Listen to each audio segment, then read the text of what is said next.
Okay, I'm Scott. From now, I'd like to explain about how to make the course. So,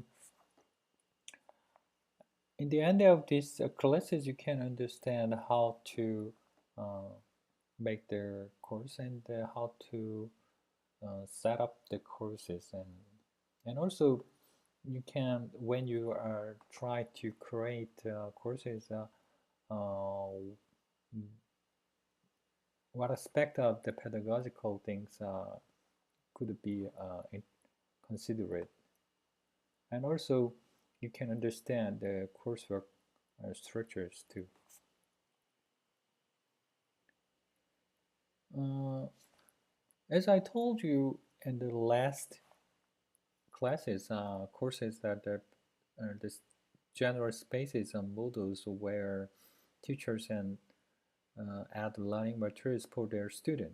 Course created by administrator, course creators, or managers.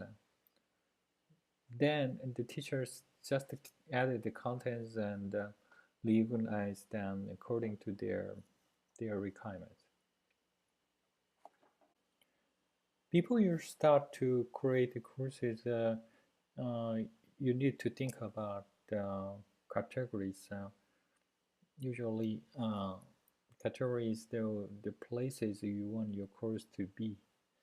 So you need to think about how to organize the category first, and you need to think about your courses should be in. This is the very general way to how to create categories. Okay, so in this screens you can easily create categories. You can arrange your categories too. Uh, this is the general coursework setting pages. Here you can see the very many options to input.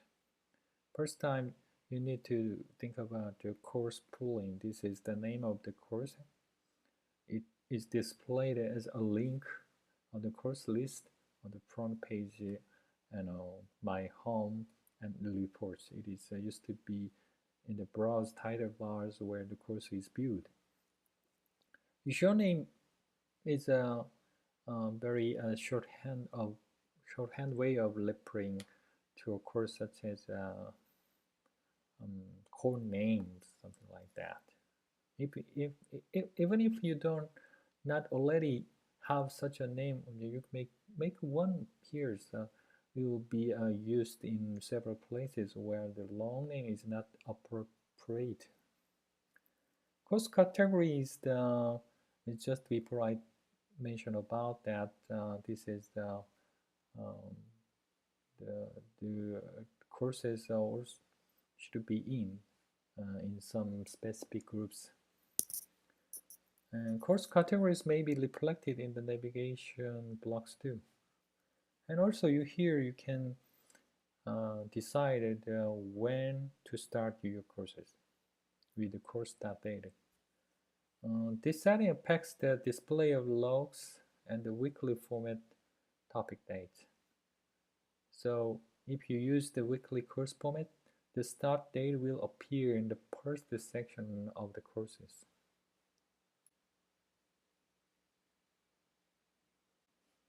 And here you can see the course format. A course format refers to the layout of courses. The course format can be selected in this screen. There are several types of course formats. Usually you can use the weekly or the topic formats. Weekly format is kind of the organized as week by week with a clear start date and a finish date. Moodle will create a section for each week of your courses. You can add contents, forums, quizzes, and so on in the section for each weeks. The topic format is a little bit different.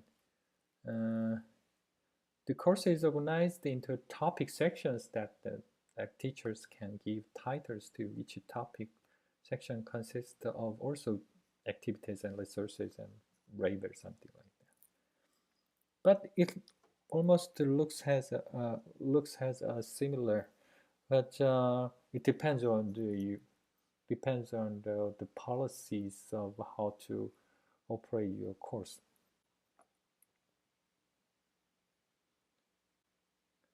Whenever you think about the how to create your courses, you need to think about some pedagogical things. That's why I'd like to introduce about the pedagogical things. As I told, the heart of Moodle is a courses that contain the activities and resources. There are about 20 different types of activities available: forums, glossaries, wikis, and etc. And each can be customized quite a lot. The main power of this activity-based model comes in combining activities into sequences and groups, which can help you guide participant or your students through a learning path. Thus, each activity can build on the outcomes of a previous one. There are a number of other tools that make it easier to build communities of learners, including blogs and messaging, some participant lists, etc., as well as useful tools like grading reports, integrating with other systems, and so on. So you need to understand how to design your coursework on the basis of the many tools which Moodle provide for you. So I think it is very important to understand what Moodle provide for us.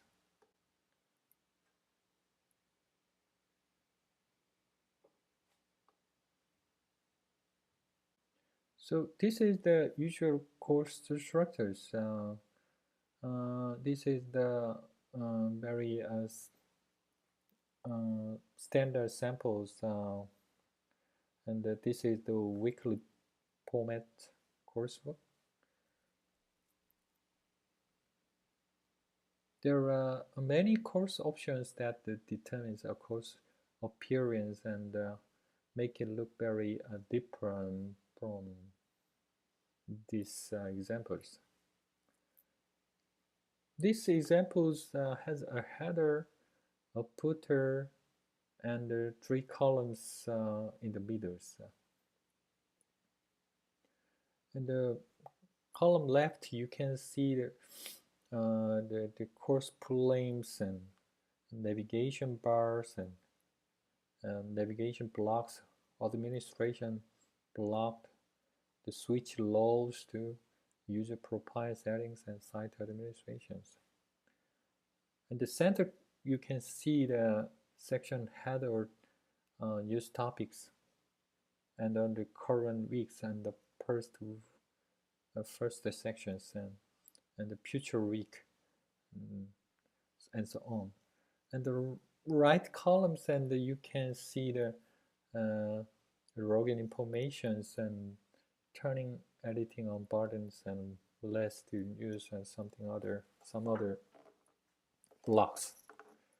In this way, you can control this design with some options, and you can change it in any ways. This is the activity list which Moodle usually provide for you. As I told you, activity is a general name for a group of features, and in a Moodle course, usually an activity is something that a student will do that interact with other students and the other teachers. There are 14 different types of activities in the standard Moodle.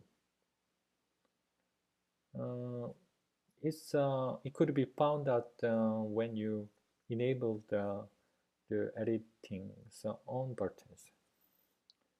You can see the list of the activities, assignment and settings and choice and something like that. So for more detailed explanations, I will reserve this explanation in the later sections. But except for this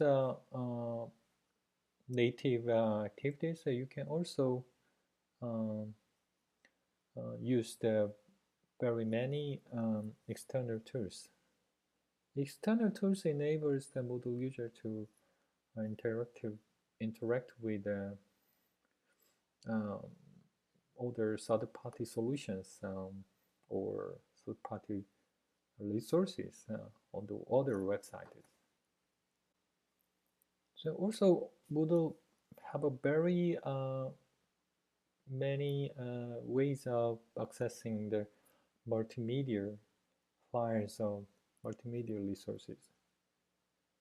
Moodle includes very many ways in which both teachers and students can add medias. Teachers, for example, might include a video or sound files in a lesson or quiz or assignment, which could then form the basis of the section of the questions.